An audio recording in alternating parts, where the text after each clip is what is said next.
Na, fiți atenți aici. Ce frumuseți! Dar nu înțeleg cum e așa de frumos. Cum nu înțelegi cum e așa de frumos? Așa, nu înțeleg. Plângi iar? Nu plâng. Un pic?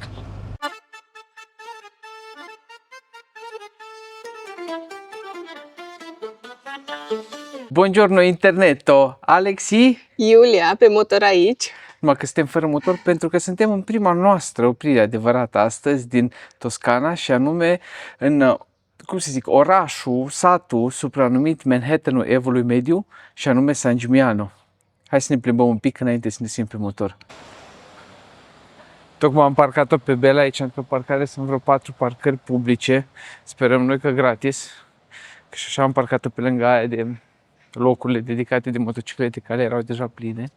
Și am vrut să venim aici pentru că este o localitate despre care am auzit foarte multe de-a lungul anilor, foarte multe.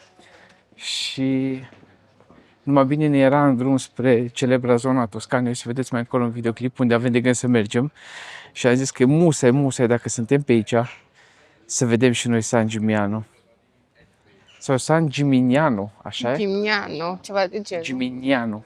Cred că e un gân acolo. E un oraș medieval extrem de bine prezervat. Noi suntem acum la, cum să zic, tocmai am intrat, suntem în exteriorul lui, nu suntem încă în centru și dăm pe aici o tură, ăsta e planul. Ce ai găsit? Schiacciata. Și schiacciata ce e? Sună ceva ce aș mânca, dar nu știu sigur dacă e ce cred eu că Am este. înțeles. Ceva. No pizza. No pizza. Să nu vii să cauți la ei pizza aici. Mai ieftin ca la marginea Firenței.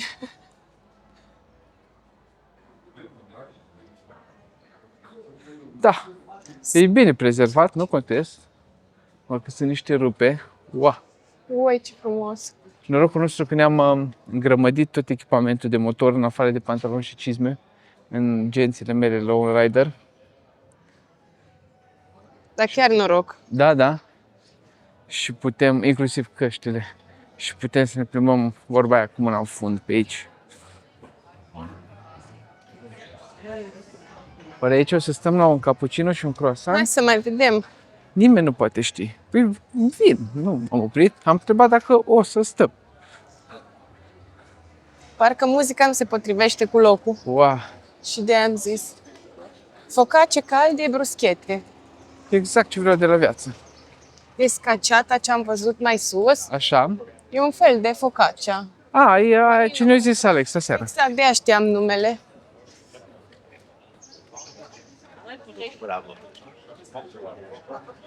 Mă gândeam că poate avem noroc și nu sunt mulți turiști, că nici iunie nu e încă, e și luni, lumea ar trebui să fie la muncă, dar m-am înșelat amarnic. Punto Panoramico, hai să vedem Punto Panoramico. Deci, din câte am înțeles, bogații din San Gimignano își făceau concurs de turnuri. Ce familie are turnul mai mare și mai, știi? Da. Și când erau în cele mai bune timpuri ale lor, erau și 74 de turnuri. Acum mai sunt 13-14. No. 6, 7. Da, Wow. chiar este viewpoint aici. Doamnelor și domnilor, am ajuns în ultima noastră oprire înainte de a pleca înapoi spre casă și anume în Toscana. La cum își aranjează Iulia părul și tricoul și astea, am impresia că trebuie să mă pregătesc să fac 60 de poze până o facem pe aia perfecte cu viewpoint-ul ăsta. Deci mi-e așa de cald, mi-am prins părul. De aia de cald? Asta nu-i frizură de poze, asta e frizură de Am loc înțeles. Am înțeles. Hai să vedem viewpoint-ul și de aici, din unghiul ăsta. Wow! Bienvenito a Toscana, mi amore. Ciao. Frumos. Frumosa Chia, mai venimo. Fantastic. Fantastico. Și se vede San Gimignano cât e de întins pe partea aia și la fel de întins și în spatele nostru, dacă nu mai întins. Și asta ce presupune a fi piața centrală sau o piață mare în drum spre piața centrală.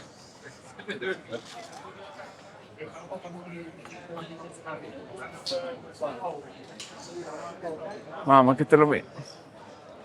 Da, nu, dacă au fântână, presupun că e piața centrală. Uite cu Iulia la gelaterie. Da, pentru că au câștigat foarte multe concursuri domnul ăsta. De alergat. Don Doli. Concursuri internaționale de Alergat. înghețată. Ah. Era mai șmecher dacă câștigă. Acum îl căutam pe net și acum dacă am văzut ce coadă este, cred că nu stăm. Îți dai seama, 100%. Sau tu poți să stai, te descurci și o să vii de seară până la Firenze.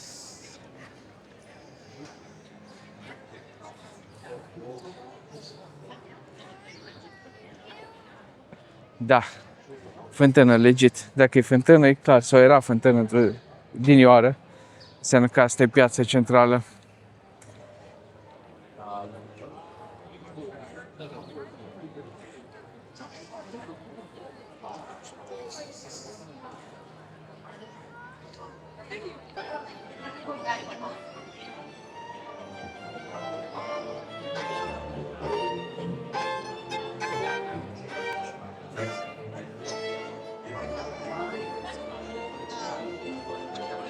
Down this way.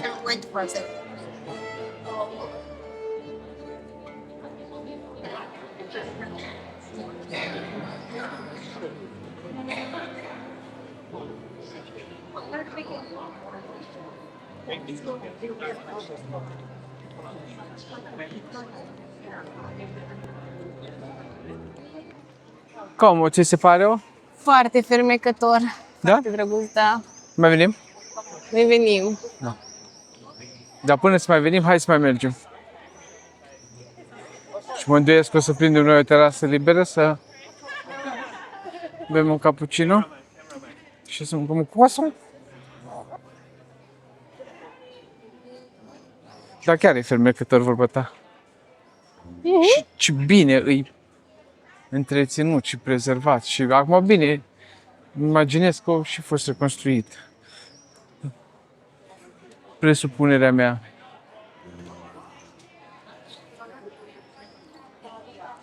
N-avem loc în bagaj. Da, nu.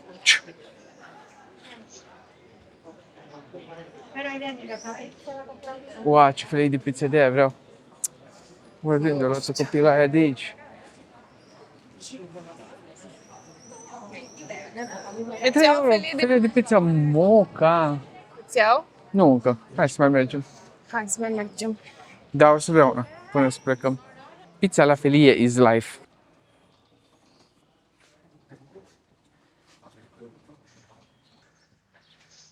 Ce miros a venit. Da, de ceva plantă, floare. De mâncare. Ah, de mâncare. Planta pizza.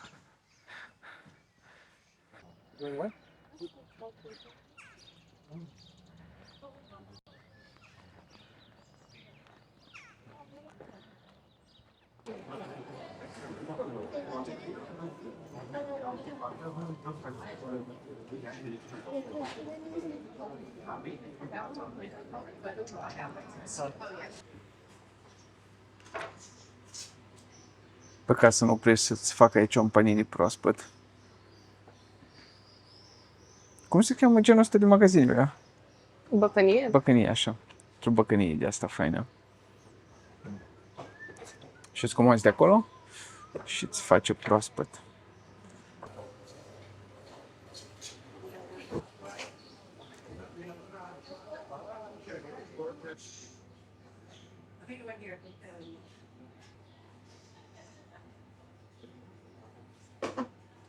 Ai plătit tu?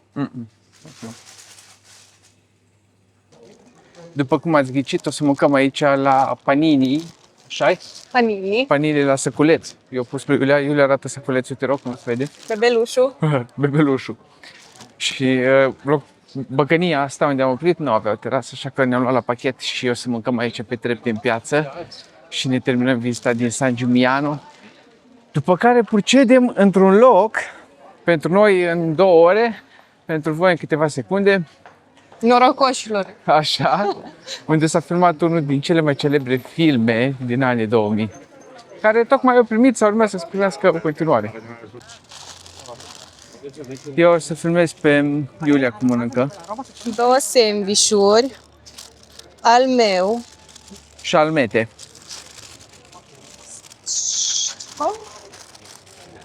Să știi, chiar dacă a fost 7,50 €, deci nu trebuie să minți, poți să ne zici cum e cu adevărat. Asta cred că e a meu. Asta e sandvișul lui Alex, Amen. are pecorino, are sos de trufe și are un salămior. Altfel nu știu să mănânc decât cu Și salamior. sandvișul meu are un salam specific Toscanei, care are fenicul și vin roșu, pecorino fresco și anghinare, fiindcă îmi place foarte mult anghinare, și pâinica asta foarte crispy.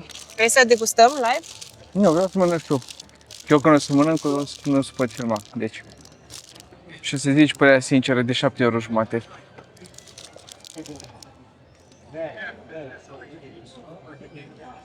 Bun. E bun? Bun. Prețul real ar fi la jumătate, Așa. că Da. da, suntem unde suntem și atunci plătim prețul de aici. Adică aici suntem. De fapt, nu, că totuși am luat dintr-o băcănie cu produse proaspăt, feliate și așa. Preț de Cluj. Exact. Dragilor, cam ăsta a fost San Gimignano, cum v-am zis, cunoscut ca Manhattan-ul Evului Mediu și mai important de atât că e de asta UNESCO World Heritage cultural, național de toate neamurile. Noi ne simțim acum pe Beluța, unde e Beluța, aici în spatele nostru, ne simțim pe ea și dăm bice spre următoarea locație din tura noastră prin Toscana. Așa că, pentru voi, din nou, câteva secunde, rămâneți aproape și ne vedem de pe unul din cele mai celebre drumuri și trasee de aici, din Toscana. One eternity later. Suntem în, v-aș spune, da, hai să vedem, poate îmi scrie aici, așa, San Chirico d'Orcia. De aici o să începem un tur, așa, efectiv un loop, ca să vedem celebrele dealuri toscaniene. Hello! Hello! Merg microfoanele? Da. Suntem leșinați, efectiv leșinați de cald. Am oprit aici, am băut vreo 6 litri de apă, cola zero, cafea cu gheață. Și haide acum să vă arătăm. Deci noi am văzut pe aici drumul, părțile astea mai cunoscute, adică nu mai cunoscute vizual, cum îți imaginezi Toscana, am văzut-o și până aici. Dar acum suntem pe punctul de a intra pe cea mai celebră porțiune de Toscana. Era ceva familie.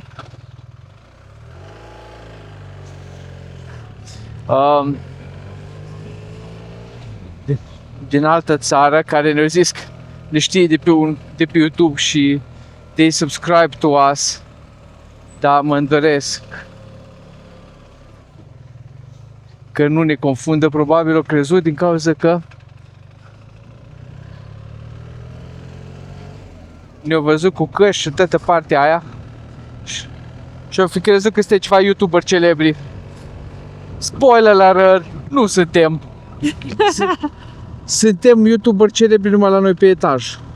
Și asta din cauza că la noi pe etaj nu sunt multe apartamente acasă, deci. Dar bun, doamnelor și domnilor, și Iulia, bine ați venit în Toscana. Toscana exact așa cum vă imaginați. De aici începe, cel puțin pentru noi. Și bine, cu siguranță, sunt convins că mai sunt și alte zone. Uite, cred că ăla ce se vede pe deal în dreapta, Iulia, e Pienza. Acolo o să ajungem. Ok, Uite aici ce fermă în stângă, dar are porțile închise. da.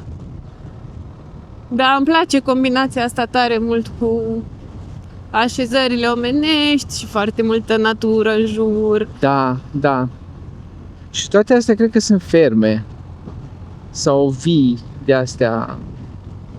Ferme unde cresc vin. Nu știu cum să le zic. Ferme gen fără animale. Da, vai, nu vine în cap acum. Ăsta face pipi sau face poze? Sau stă la Că umbră? e Da? bine, că e foarte cald, atât E este. foarte cald. S-o mai răcorit de-a dreptul, 31, erau 33 de grade. Da, erau 33, mi se pare mie că e cam cald. Da, da. Dar Bine, nu contează așa tare că e cald.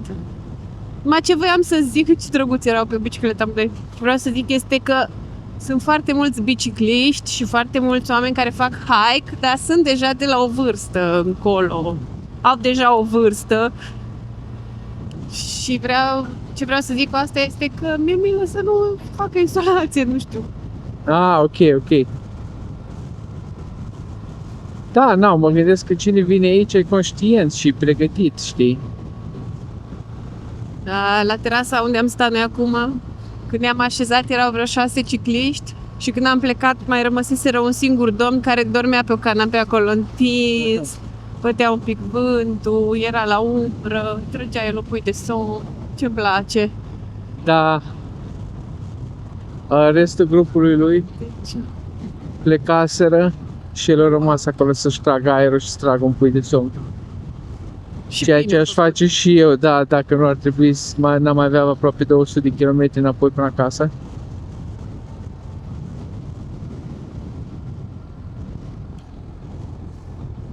Astea sunt dealurile Toscanii.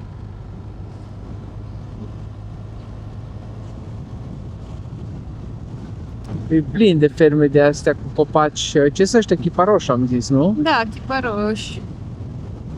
Cypress. Dacă să vedem, poate găsim una mai accesibilă, să oprim, să vă arătăm și de aproape. Că na, practic, astea toate sunt proprietăți private. Adică sunt casele și curțile oamenilor. Ai, ce frumoase sunt casele, mamă, dar Da, e frumoase ceva sunt. fantastic așa de piatră. Da. Bine, și la noi mai sunt case așa care nu au tencuială, dar nu ne plac alea, că sunt numai cărămidă și pe geam. Da, bine, e altceva asta. Normal.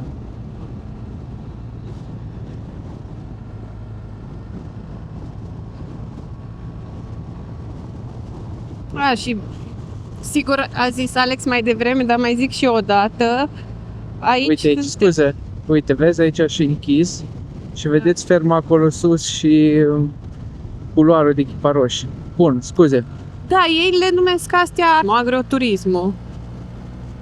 Da, dacă sunt publice, da, dar de vreme ce au lanțurile astea și porțile închise, mă gândesc că astea nu sunt publice și nu sunt agroturismul. Agroturismul, practic, sunt pensiuni agroturistice. Da, asta vreau să zic, că avea în față, nu, denumire, agroturismul nu știu ce. Da? Nu. Da, voiam să zic că zona asta de sub Siena, adică la sud de Siena, unde suntem noi acum, toată zona e patrimoniu mondial UNESCO. Da? Și asta n-am știut. Tot. Din cauza cum există armonia asta între oameni și așezări și natură. Ce chestie, foarte mișto, nu știu. Și se păstrează pentru că nu-i doar, că aici puteau să fie niște bălării, cum sunt pe dealurile de la noi sau pe dealuri din alte părți, să zicem, să nu zicem de la noi. Da. Oamenii și-au lăsat o oarecare amprentă cu cum managerează agricultura aici, ca să arate așa cum arată, că nu e întâmplător, nu știi? Am înțeles.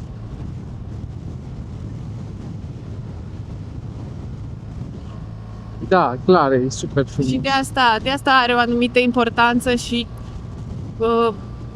e un loc unde omul adică cum să zic, omul își pune amprenta într-un mod în care trebuie sau e bine cum o pune. Da. Care nu distruge natura, știi? Da. Nu-i Invaziv. invaziv asupra naturii, da? Invaziv. Ce aveam să zic, parazitar asupra naturii, Da. simbiotic.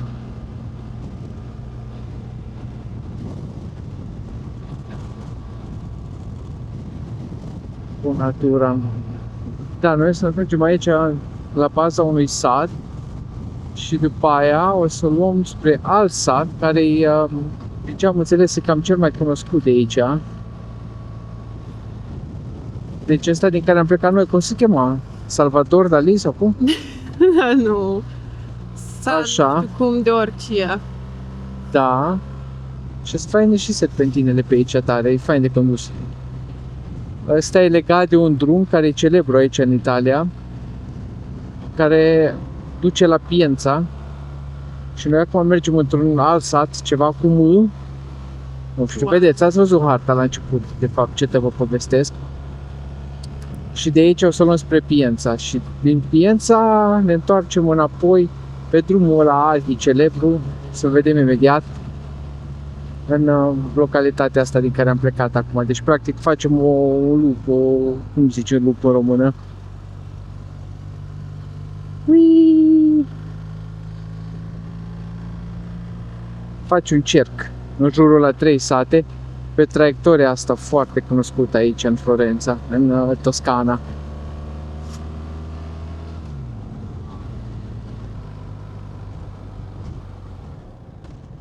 Dar clar, e interesant că vine foarte multă lume pentru activitate fizică aici. Alergat, drumeții, biciclete. Păi nu știu, că de când am intrat. Știu unde mergi, de ce mergi pe acolo? E mai fain pe acolo drumul? Știu ei ceva ce nu știu noi? Să mă uit. De când am intrat unde? De când am intrat în Austria și până acum, peste tot pe unde trecem, oamenii fac sport. Da, De, da, da. de nebuni, că mă enervează. Te rog să nu te enervezi. Dar ce, ne-au dus pe la Piența și după aia ne ducem în vale? Ce noi? Da, suntem în... Ăsta pe care am venit e drumul arhi-cunoscut, no. Băi, deci Waze-ul ăsta e tâmpit, uneori să-mi, ori de nu. Eu am zis să mă duc pe partea cealaltă, m-au dus pe aici. Mi-au arătat că mă duce pe partea cealaltă și m-au dus pe Piența. Așa ceva, mă.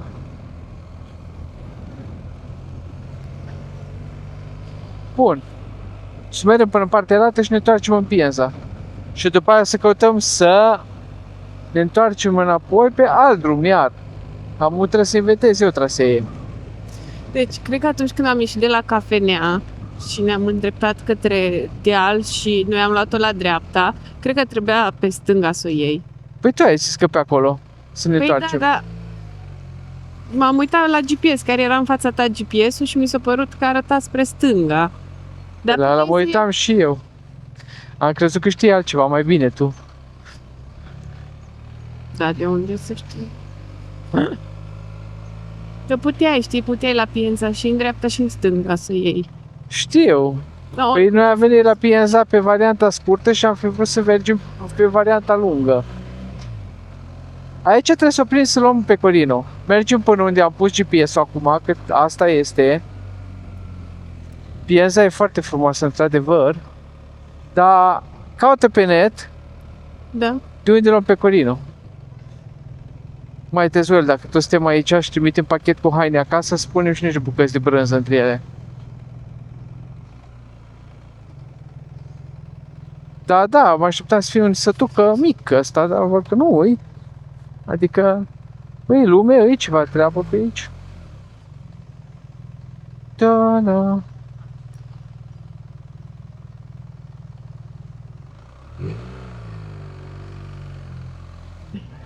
Uite aici pe Corino, dar cred că era închis magazinul. Uite aici. Da, dar și aici e închis, că e pusă poarta. Cert este că sunt numai trebuie să luăm la pas, știi, nu putem așa de pe motor să... Wow, ce... Am înțeles. Ce ai pățit? Nimica. Ți-ai scăpat telefonul? Nu. Dar? Bă, am crezut că îl scap, dar nu l-am scăpat. M-am agitat.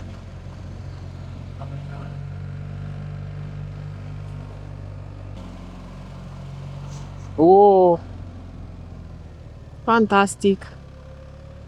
da, da. Hai că venim la înapoi, Ai, ce frumos îi! parchegiu iar. Și dă motorul și pe jos. Și în jos, în stânga. Da, da. Doamne, ce drăguț!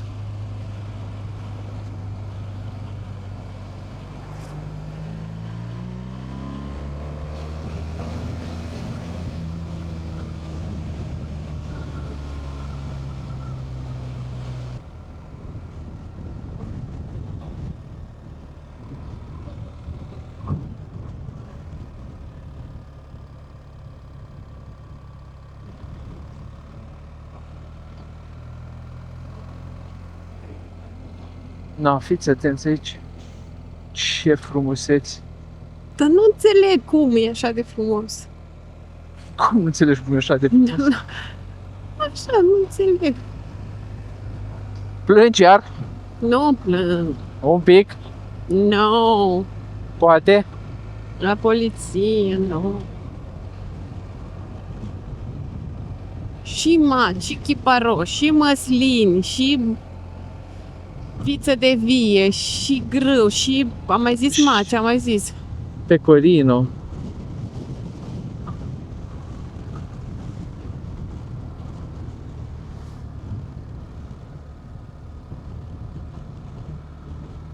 Și dai seama că aici este, în zona asta, meseria de Pecorinat. tunzător de chiparoși. Va fi, mă gândesc că da. Cineva, somebody has to do it. Uite, vezi? Și ce are un cățel acolo? Un laborator de la ciocolatiu. Ciocolador? Un ciocolator, da. Erau doi, era și labrador normal și ciocolador. Frumos ciocoladorii.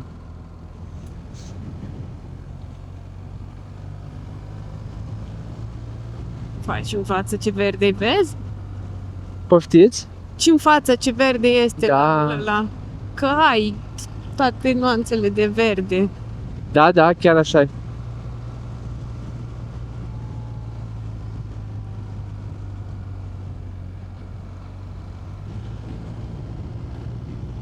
Interesant e că toate agroturismurile astea, toate drumurile astea care sunt blindate de chiparoși, sunt neasfaltate. Și acum avem răspuns la întrebarea din parcare din San Gimignano. De unde vin oamenii ăștia așa murdari? Da, de acolo, da, vezi? Ce frumos. Vizitat de astea. Agroturismul de astea, ferme de genul ăsta. Și aici cred că se vede cel mai bine. Uitați toate fermele astea, fiecare cu domeniul lui. Fiecare pe câte un dâmb. Superb. Chiar foarte frumos. Chiar Foarte impresionant. frumos aici. Da. Seamănă mult cu partea aia, păi, când cobor la Ciurila. Ok. Din Nu o să Păget. mai zic asta. Nu mai zici că seamănă cu Toscana, partea aia. Nu mai zic, gata. Ce dezamăgire. Nu o să mai zic, parcă suntem în Toscana. O să zic, Ba, Găsesc poți să altceva. zici. ce fain se vede acolo. Da, da.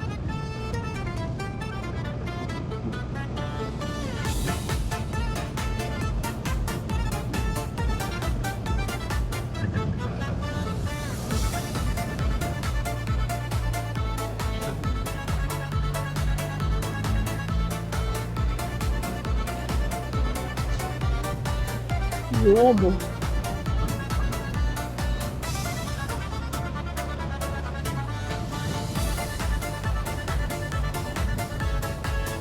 Ai, ce drăguț e.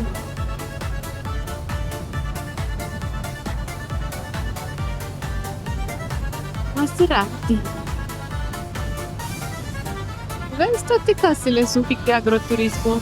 Da, da. Păi ce să-și facă ei și ei săraci?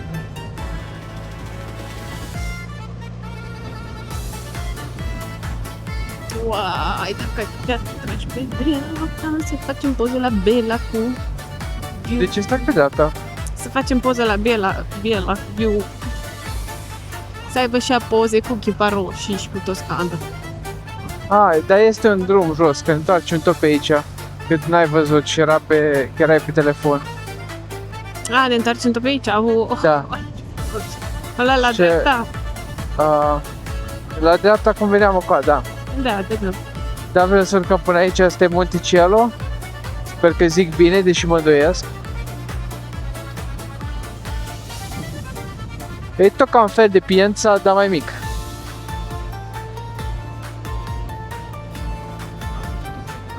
Dar mi se pare foarte interesant că e așa plină Toscana de sate de genul ăsta, așa mici, microfortărețe de genul ăsta. Pe toate dealurețele mai importante găsești câte un de ăsta. Pienza, San Gimignano, Monticello ăsta. Montecino. Monticino, așa-i? Mai degrabă.